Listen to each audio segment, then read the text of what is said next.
You, John Fitzgerald Kennedy, do solemnly swear I, John Fitzgerald Kennedy, do solemnly swear that you will faithfully execute the office of President of the United States that I will faithfully execute the office of President of the United States and will, to the best of your ability, and will, to the best of my ability, preserve, protect, and defend the Constitution of the United States. preserve, protect, and defend the Constitution of the United States. So help you God.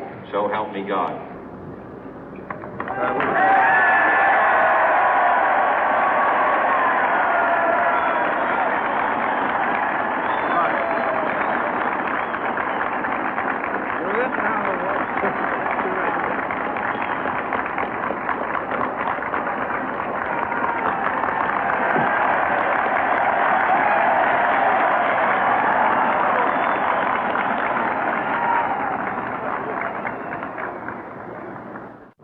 Vice President Johnson, Mr. Speaker, Mr. Chief Justice, President Eisenhower, Vice President Nixon, President Truman, Reverend clergy, fellow citizens. We observe today not a victory of party, but a celebration of freedom, symbolizing an end as well as a beginning, signifying renewal as well as change. For I have sworn before you and Almighty God the same solemn oath our forebears prescribed nearly a century and 3/4 ago. The world is very different now, for man holds in his mortal hands the power to abolish all forms of human poverty and all forms of human life. And yet the same revolutionary beliefs for which our forebears fought are still at issue around the globe. The belief that the rights of man come not from the generosity of the state, but from the hand of God. We dare not forget today that we are the heirs of that first revolution.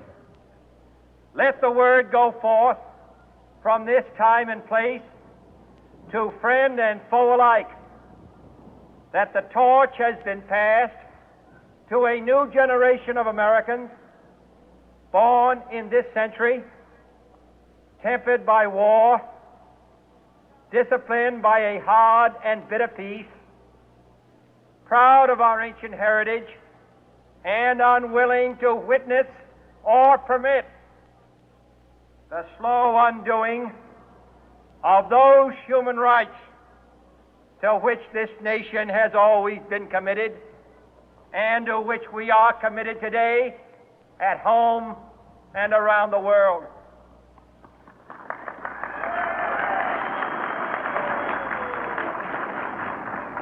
Let every nation know, whether it wishes us well or ill, that we shall pay any price, bear any burden, meet any hardship, support any friend, oppose any foe to assure the survival and the success of liberty.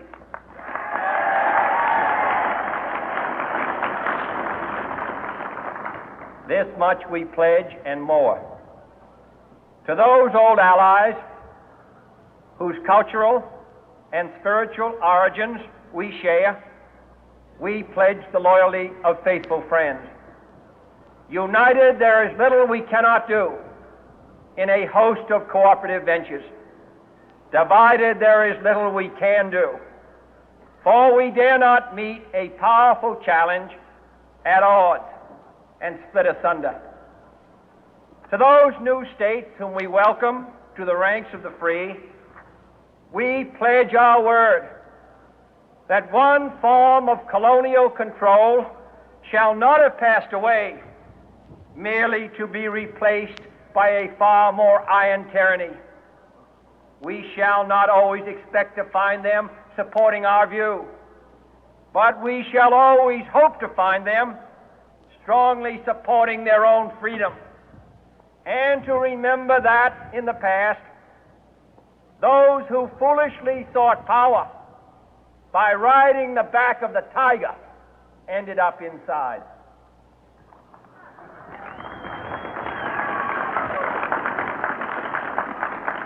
To those people in the huts and villages of half the globe struggling to break the bonds of mass misery, we pledge our best efforts to help them help themselves for whatever period is required, not because the communists may be doing it, not because we seek their votes, but because it is right. If a free society cannot help the many who are poor, it cannot save the few who are rich.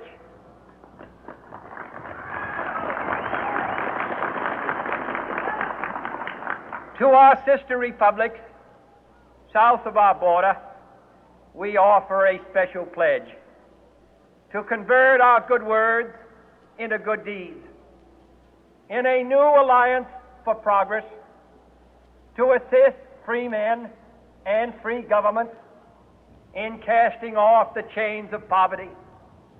But this peaceful revolution of hope cannot become the prey of hostile powers.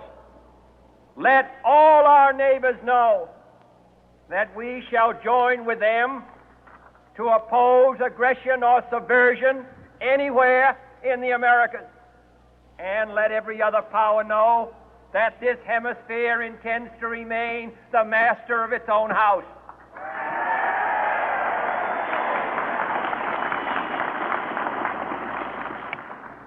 To that World Assembly of Sovereign States, the United Nations, our last best hope, in an age where the instruments of war have far outpaced the instruments of peace, we renew our pledge of support to prevent it from becoming merely a forum for invective, to strengthen its shield of the new and the weak, and to enlarge the area in which its writ may run. Finally, to those nations who would make themselves our adversary, we offer not a pledge, but a request that both sides begin anew the quest for peace. Before the dark powers of destruction, unleashed by science, engulf all humanity in planned or accidental self-destruction, we dare not tempt them with weakness, for only when our arms are sufficient beyond doubt can we be certain beyond doubt that they will never be employed. But neither can two great and powerful groups of nations take comfort from our present course, both sides overburdened by the cost of modern weapons, both rightly alarmed by the steady spread of the deadly atom, yet both racing to alter that uncertain balance of terror that stays the hand of mankind's final war. So let us begin anew, remembering on both sides that civility is not a sign of weakness, and sincerity is always subject to proof. Let us never negotiate out of fear, but let us never fear to negotiate.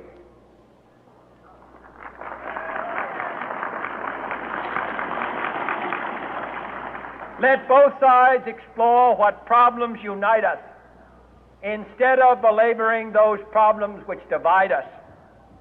Let both sides, for the first time, formulate serious and precise proposals for the inspection and control of arms, and bring the absolute power to destroy other nations under the absolute control of all nations.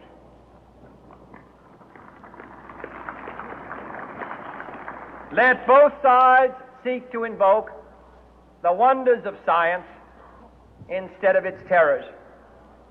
Together, let us explore the stars, conquer the deserts, eradicate disease, tap the ocean depth, and encourage the arts and commerce. Let both sides unite to heed in all corners of the earth the command of Isaiah to undo the heavy burden and let the oppressed go free. And if a beachhead of cooperation may push back the jungle of suspicion, let both sides join in creating a new endeavor, not a new balance of power, but a new world of law, where the strong are just and the weak secure and the peace preserved. All this will not be finished in the first 100 days, nor will it be finished in the first 1,000 days, nor in the life of this administration, nor even perhaps in our lifetime on this planet. But let us begin.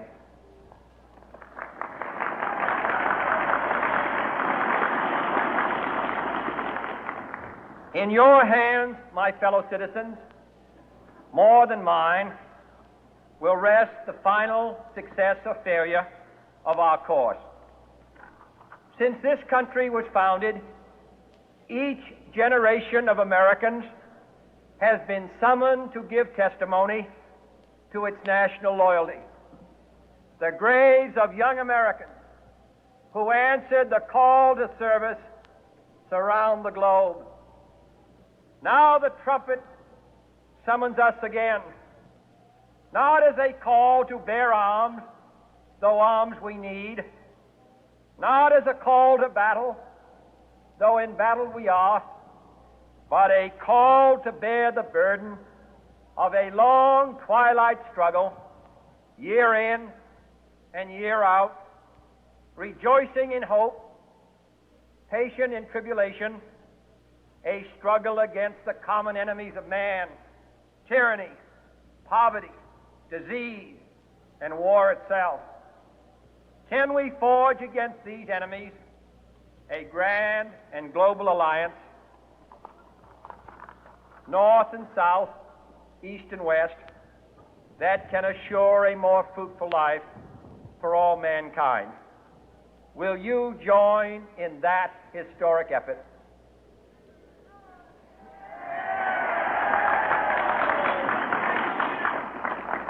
In the long history of the world, only a few generations have been granted the role of defending freedom in its hour of maximum danger.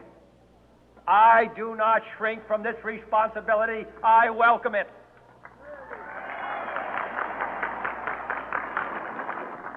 I do not believe that any of us would exchange places with any other people or any other generation.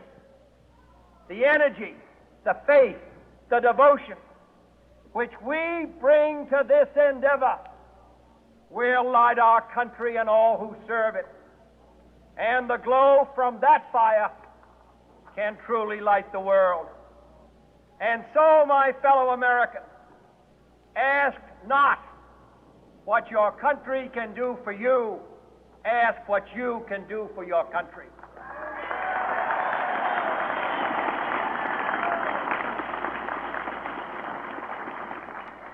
My fellow citizens of the world, ask not what America will do for you, but what together we can do for the freedom of man.